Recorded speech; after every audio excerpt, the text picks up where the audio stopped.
Well, how's it going, guys? So welcome back to the channel here. Thanks for clicking on the video. So anyways, this is a bit of a different type of video for me. I know you guys are used to seeing me out in the woods and not usually inside like this, but I'm here in my garage here today. I haven't been able to get out on an overnight trip here in the last few weeks. I've been super busy at work and also been doing some black bear hunting, trying to harvest my first black bear. So that's been taking up most of my free time. But anyways, fortunately I was able to harvest a bear here just a few days ago. So I got that all taken care of, and the bear's all butchered up and packed away in the freezer. So that's over with for a year. So the last trip I was out on actually was my 7-day canoe trip in the Avalon Wilderness Reserve here in Newfoundland.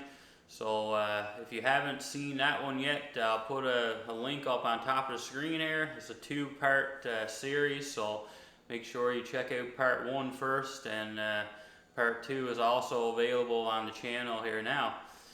So anyways, I'm hoping now to get back out for an overnight trip here soon, hopefully this weekend. I've got something planned, but it's going to depend on the weather and whatnot. But anyways, my next video, which I'm hoping to get out soon, will be a trip video. But in the meantime here, I got a bit of free time here this afternoon, so I figured I'd throw together a short little video on some of the gear that I use on my trips. So I've been getting some questions and comments here lately asking me about different pieces of gear that I have and that you see in the videos. And I don't talk a whole lot about gear during my videos a lot of the time, so figured I'd throw this video together. So before we get into the first item here, I'll just throw out there that I'm not sponsored or affiliated with any of these companies or brands that I'm going to talk about here in the video. So I've got no reason to promote any of this stuff. This is just stuff that basically works for me, so that's why I'm going to mention it here in the video. And all this stuff I bought, paid full price for, bought myself, so just figured I'd mention that.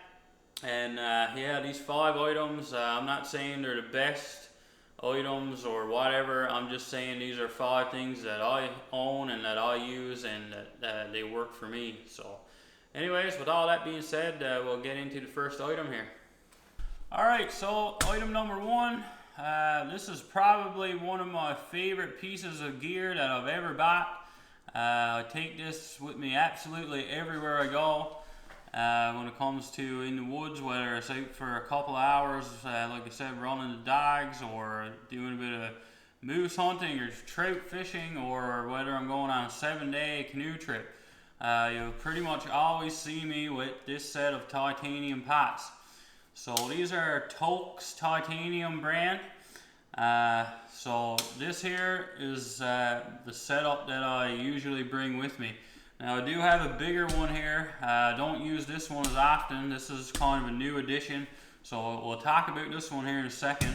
But for now, I'll show you guys the setup that I usually bring with me. So this is a set of 3 pots. Actually, they don't come as a set. I bought all these individually, but as you can see, they nest inside of each other. So it's basically 2 pots here, and then I also have the titanium coffee mug. Alright, so I got the 3 pots here. Like I said, these are the 3 that I always take.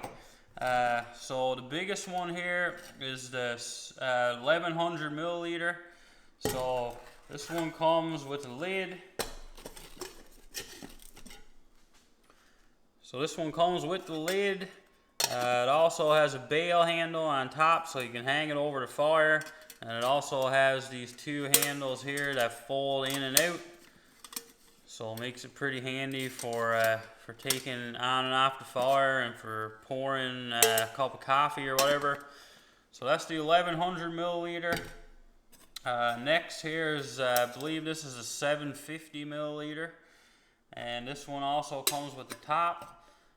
Doesn't have a bail handle, but I believe you can get this one with a bail handle. Don't quote me on that, but I'm pretty sure I saw this before with a bail handle option. And then this one here, I believe, is a 450 milliliter. This one is more or less just a coffee cup, but still titanium. Super light. I can hardly even feel it in my hand here, so light. And comes with these nice fold out handles. It doesn't come with a lid, but like I said, this is more or less just a coffee cup. So for anyone who's not familiar with titanium, it's a super lightweight product, and it's also really sturdy and strong. So that's what makes these titanium pots really durable and really light and easy to carry. Now they are going to be quite a bit more pricey than, say, a standard set of like aluminum or stainless steel pots, but of course, like I said, the trade-off is that these are going to be much lighter. So I actually just weighed these. I got a little kitchen scale here, and I just weighed these up, and the 3 pots with the little mesh bags for each one, when I put them all together, there's only 12 ounces for all 3 of them put together. So yeah, when it comes to titanium, I highly recommend it, but you know, it kind of depends on what you're doing. If you're someone who, like myself, spends most of the time that I'm in the woods hiking or backpacking, or you know, carrying all my gear on my back all day long, or doing canoe trips, that kind of thing, where you're carrying all your gear on your back, then I would definitely recommend spending a few extra dollars and getting titanium. But I mean, if you're someone who's just doing shorter trips, you know, if you're just doing day trips, or if you're snowmobiling or ATV riding and you just want a kettle or a pot to have a boil up when you're out, then obviously titanium is probably not going to benefit you a whole lot, because you're not carrying that weight on your back all the time. So here's the bigger one, and like I said, I just picked this up a few months ago, and I haven't used it much yet. As you can tell, it still looks pretty much new. I think I had it on the fire maybe twice. But this one here is 2,000 milliliter, so 2 liters, and this is a big one.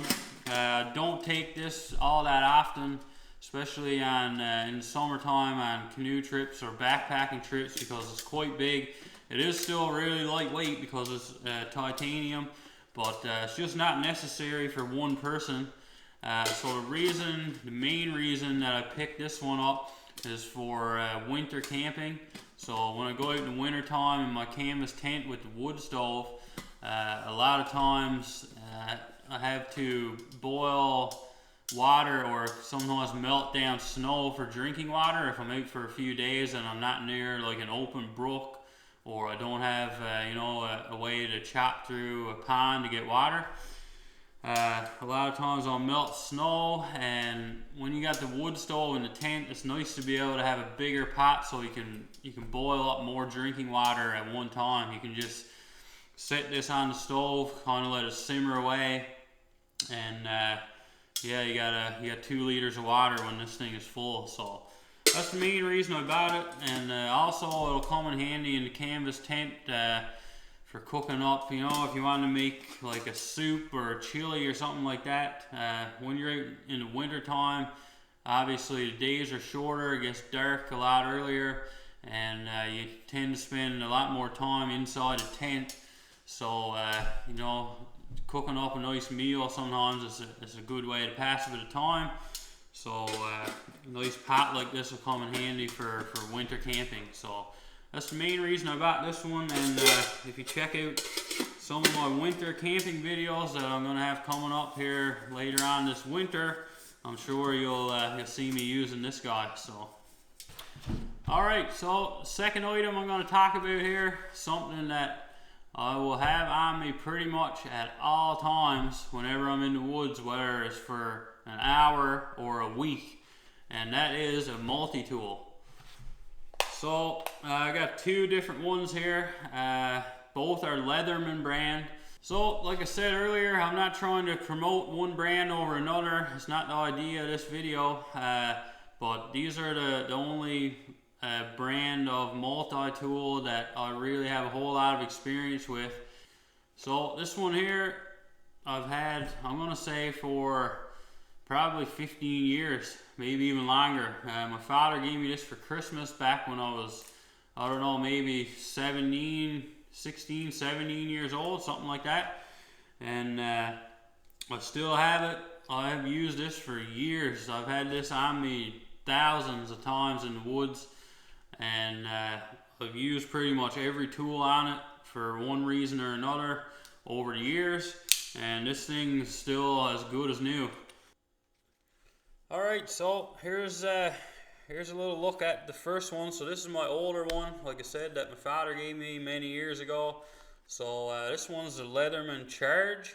Yeah, it's just a great tool. I'm not sure exactly how many different tools this one has on it. You have to look it up online there. I forgot to mention, I'm going to leave links to all of this gear down in the description of the video. But the main reason why I prefer this one over the newer one that I have is the design of this one allows you to access the knife, which is right here, and some of the other tools like the saw right here, and I believe there's a serrated blade with a gut hook right there.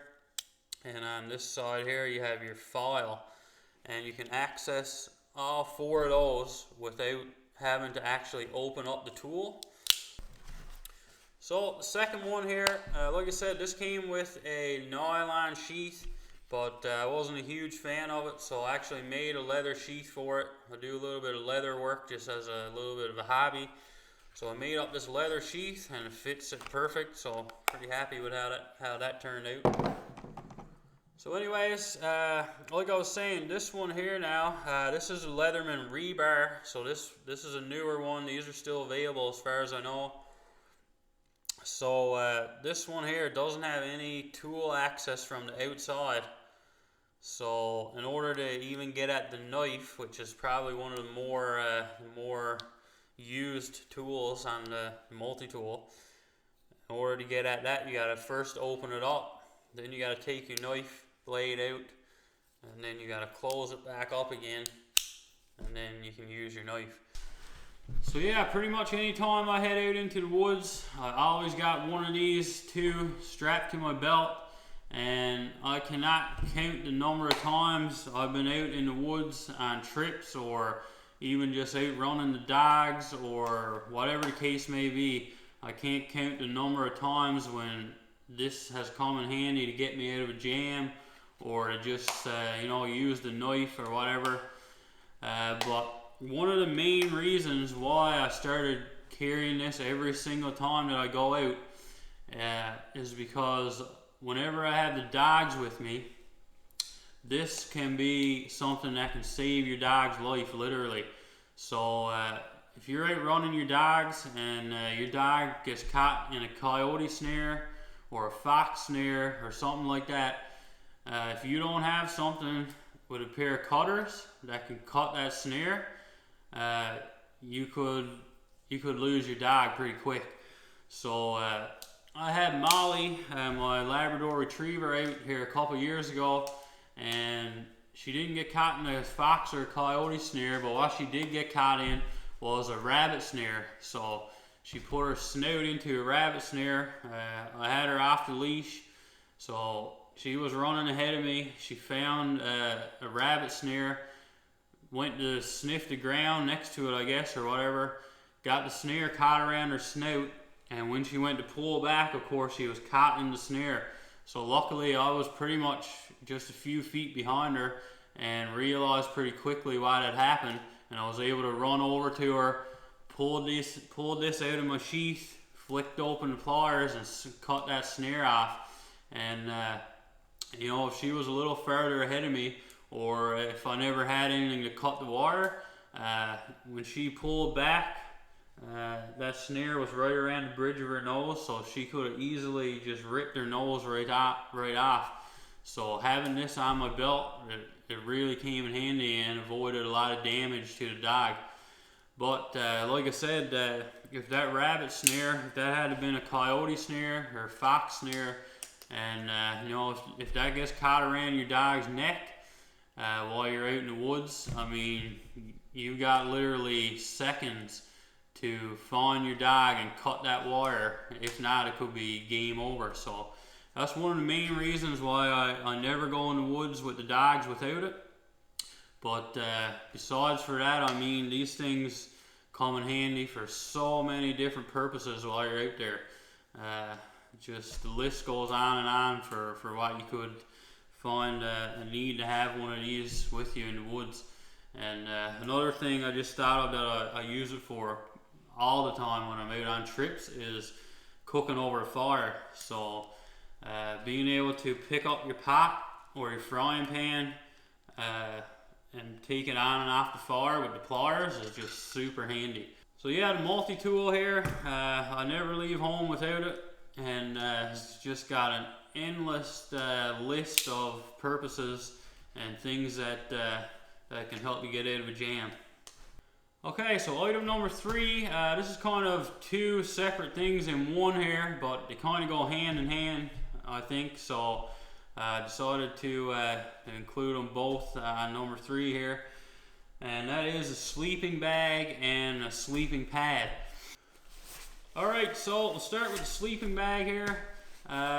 So if you've ever spent any amount of time looking for a sleeping bag online, you'll quickly realize that there are thousands of different options of sleeping bags. So it can get kind of overwhelming sometimes when you're looking for some of this gear online, because when it comes to any kind of camping gear, really these days there are just so many options that are out there that it's hard to know where to spend your money and what to go with. But this one I have here is actually a really affordable sleeping bag, and it's available on Amazon. Like I said, I'm going to include links to whatever of this gear that I can find. I'll put links in the description.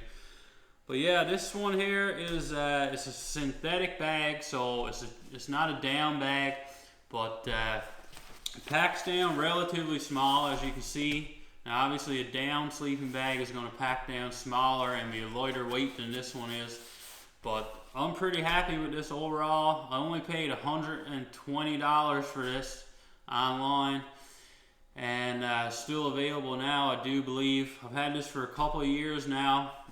So this is, the brand is TETON Sports, I think it is, and it's a pretty budget friendly sleeping bag, but I've had really good success with it.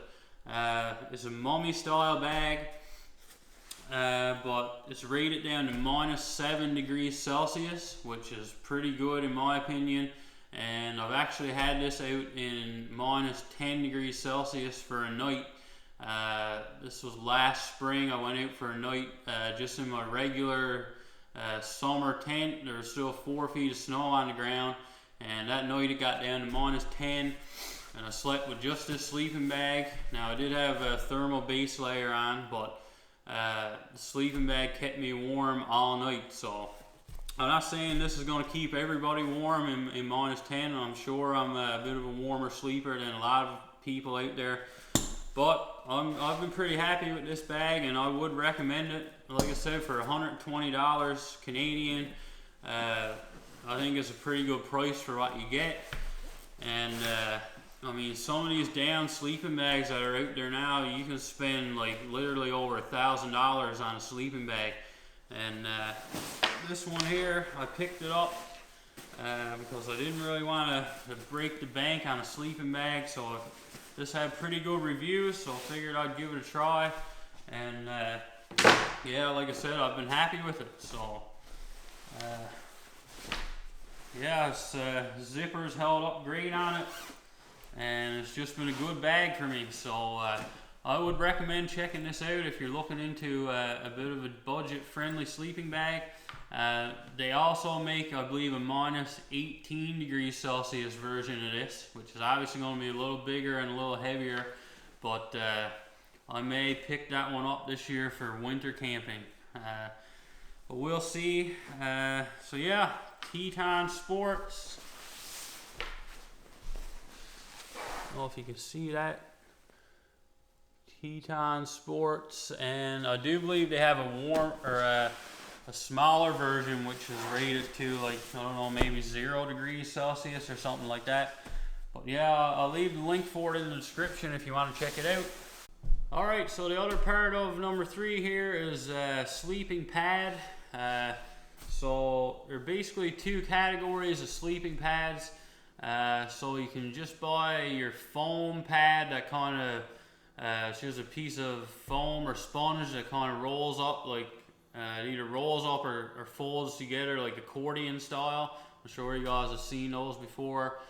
So both have advantages and disadvantages.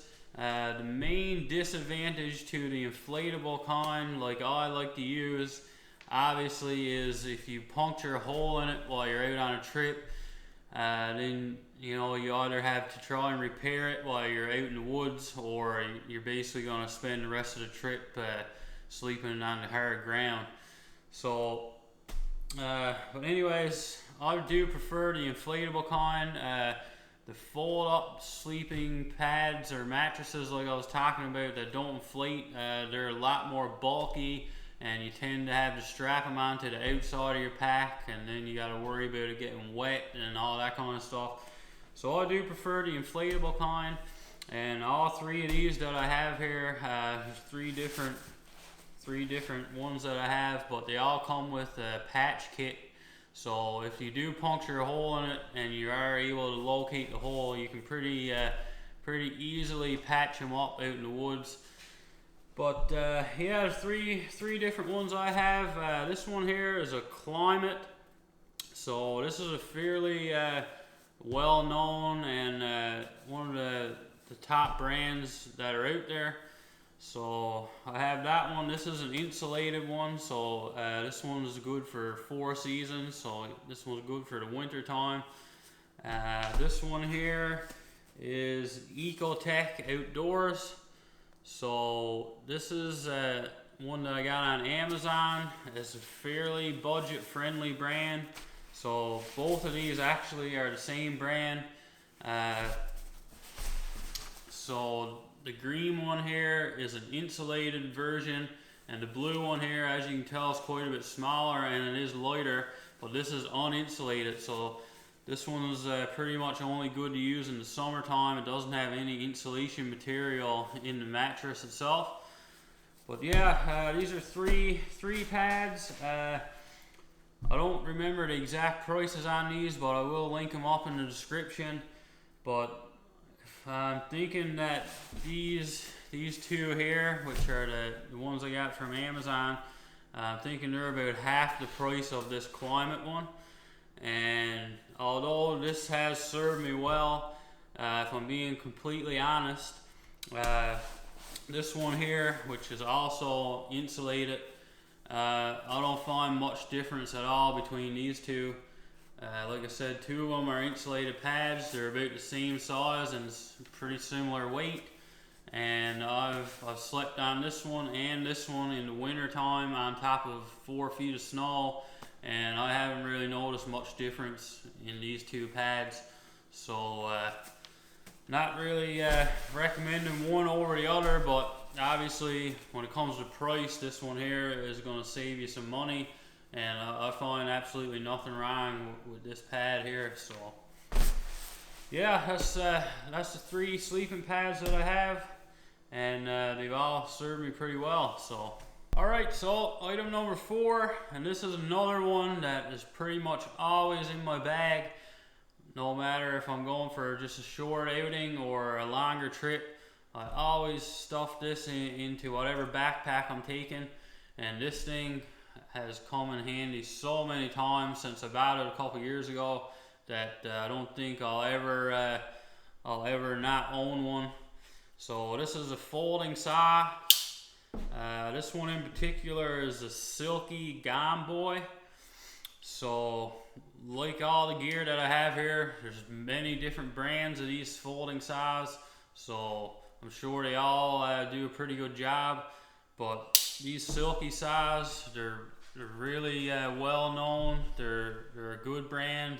They've proven themselves, and this one here in particular, you can get different sizes of these. They all got their different names. Like I said, this is the GOMBOY, and this thing is just great. I love the size of it. I always stuff it into the side pocket on my pack. I've used this thing for so many things in the woods since I got it. I've used this on 2 different moose hunts now to help quarter out a moose. You know, anyone who's ever cleaned a moose before, it helps to have a saw to cut through the breastbone and the pelvic bone, and to help quarter up the animal.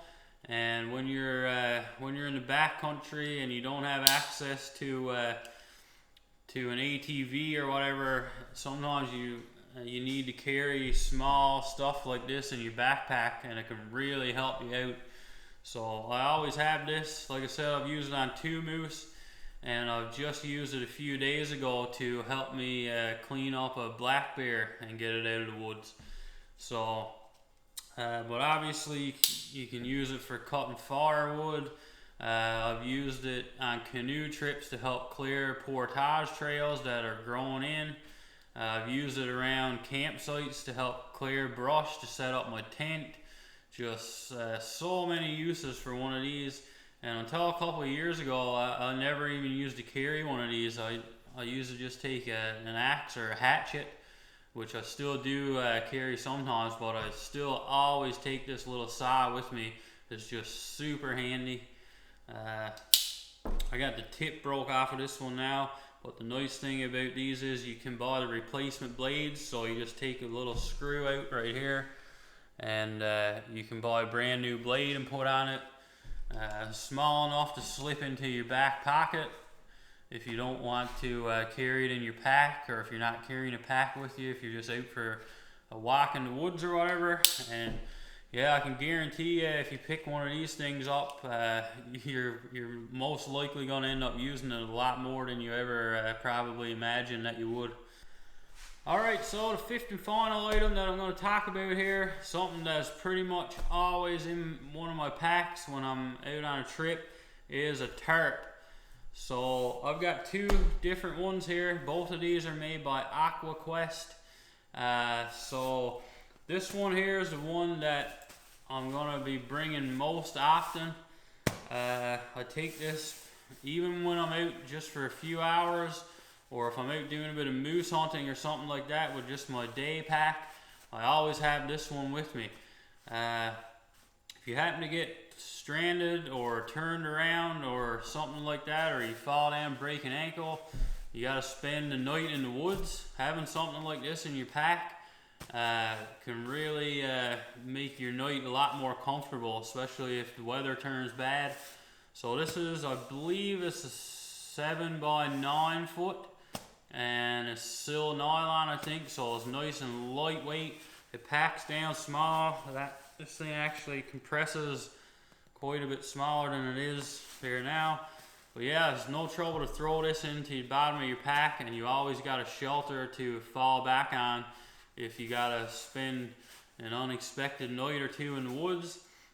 And also, I'll take this on canoe trips and stuff with me as well, because it's nice if you get some rain or bad weather. It's nice to be able to string this up, you know, throw up a ridge line. You can have this set up in a couple of minutes, and you've got a nice sheltered area where you can sit around outside.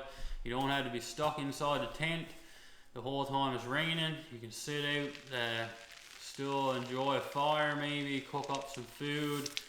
If you got a butane stove or whatever, you can run that to cook food underneath the tarp. And like I said, you're not crammed inside the tent the whole time. So pretty much always got this on me. Now this one here, like I said, is also made by Aqua, but this is a 10 by 10, so it's much bigger. I think this is the Defender series. I'll leave the link in the description. But yeah, this one's a lot heavier, and it's made from a much more heavy duty material. So where I use this the most is if I'm going out to do actual tarp camping, where the tarp is going to be my main shelter. So if I'm taking a tent with me, I'm going to take this guy. But if I'm not taking the tent and this is going to be my main shelter for the evening, then this is the one I'm going to take versus this one, because this one's bigger, it's more heavy duty, and it's made to serve as your main shelter. It'll hold up good in high winds and heavy rain and that kind of thing. So I'll use both of these, but you know, they each got their separate purpose, and both really good quality. So I'd highly recommend checking out the Aqua tarps if you're in the market for a tarp. Well guys, those are my 5 items that I pretty much take on every trip that I go out on. So like I said, a bit of a different kind of video this time, but hopefully some of you guys will get a little bit of useful information out of it here. So I just want to say thanks to everyone for subscribing to the channel and checking out my videos. If you haven't subscribed yet, please consider hitting the subscribe button. It really helps my channel grow and helps other people find the videos and stuff. So definitely love for you to leave a comment. You know, let me know what you guys think of the items that I mentioned here in the video, or you know, tell me what some of your top items that you take in the woods with you every time you head out. I'd love to hear some of the different things and different ideas that you guys have when it comes to essential pieces of gear. So before we go here, just want to say, if you haven't checked out my Facebook or Instagram pages, you probably haven't seen that I do have a little bit of merchandise up for sale. So I've got 3 different kinds of hats here. With the Langdon Outdoors patch, a leather patch, hand sewn. So I've also got some camo hoodies up for grabs. I got a couple here behind me, and I still have a few of the t-shirts in different colors and stuff with the Langdon Outdoors logo. So if anyone's interested in any of the merchandise, just shoot me a message or check out my Instagram or Facebook pages, and you can find out some more information on that. So anyways guys, once again, thanks for watching, and we'll see you on the next video.